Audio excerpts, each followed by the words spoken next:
मैं हरियाणा की इस पावन धरती को प्रणाम करना चाहता हूं और आज तो मैं करनाल आया हूं।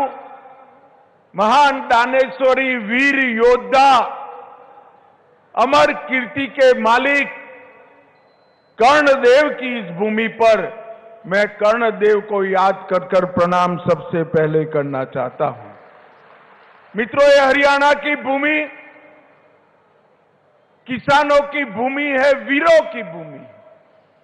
देश की सेनाएं और सुरक्षा बलों को सूची को उठाकर देख ले, देश के लिए अपना जान देने वाले लोगों की सूची उठाकर देख ले, तो मेरा हरियाणा पूरे देश में नंबर 1 पर आता है, नंबर 1 पर आता है।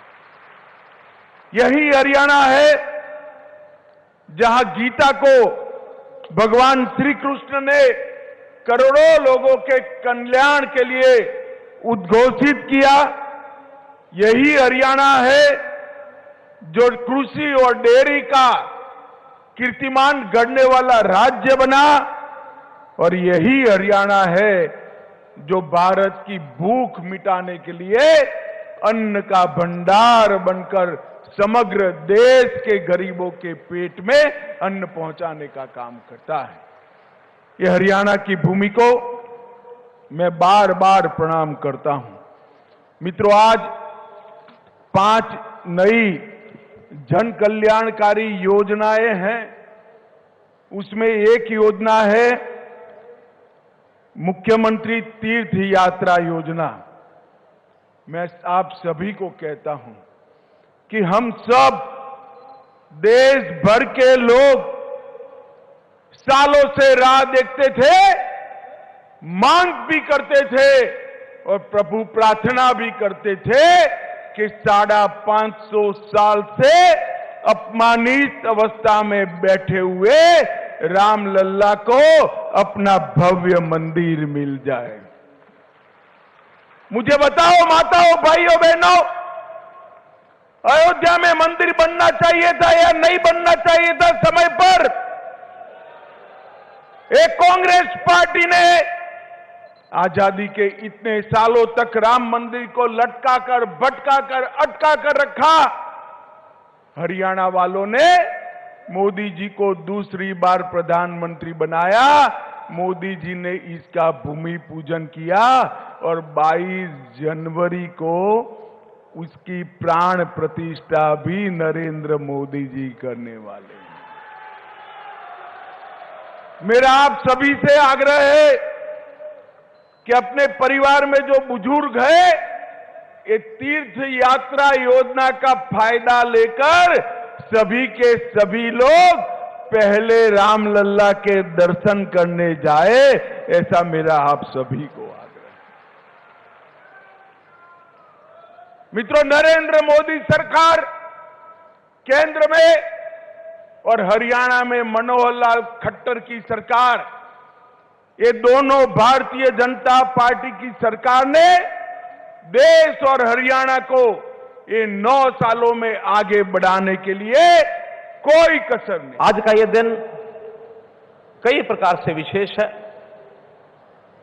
एक तो कल ही 1 नवंबर को हमारे हरियाणा का 58वां स्थापना दिवस था। उस उपलक्ष्य में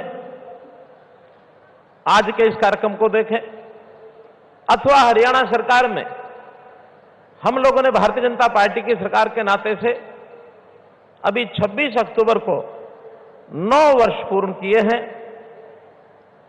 इस 9 वर्ष के कार्यकाल में काम तो सरकारें सब करती हैं, लेकिन हमने जो विशेष काम किए, खास करके अपने प्रदेश के पंक्ति में खड़े हुए अंतिम व्यक्ति को, गरीब को, मजदूर को, किसान को, कोई भी छोटा व्यापारी, छोटा कर्मचारी जिनकी आय, सालाना आय बहुत कम होती है, निम्न आय वर्ग जिसको हम कह सकते हैं, बीपीएल जिसको कह सकते हैं, या जिनको जरूरत होती है, ऐसे जरूरतमंदों की सहायता के अनेक जो कार्यक्रम किए, उन कार्यक्रमों का आज ये जो अंत्योदय महासम्मेलन है, ये एक उसका प्रमाण है। आज से 9 वर्ष पूर्व हम पूर्व की सरकारों को देखें, उस समय जिस प्रकार का एक माहौल था, उस माहौल में एक निराशा का वातावरण था, एक अवसाद का वातावरण था। भाई भतीजा के नाते गिने चुने लोगों को लाभ मिलता था, बिचौलिए काम करते थे, जाति और वर्ग इस नाते से बोलबाला रहता था। लेकिन आज हम लोगों ने वो सारी चीजें पलटी हैं। देखा जाए तो आज भी वो बाज नहीं आ रहे उन बातों से। जातिगत पॉलिटिक्स आज भी करते हैं। अभी हमने देखा होगा उप मुख्यमंत्रियों का शोषा सब पार्टियों ने छोड़ रखा है। हम आएंगे, इतने उप मुख्यमंत्री बनाएंगे, इस जाति में से बनाएंगे, हम आएंगे इस जाति में से बनाएंगे। भाई बने, जातियों का खेल इस देश की जो एक बहुत बड़ी आस्था हमारी लोकतंत्र में है, उस लोकतंत्री आस्था को बिगाड़ा है उन्होंने।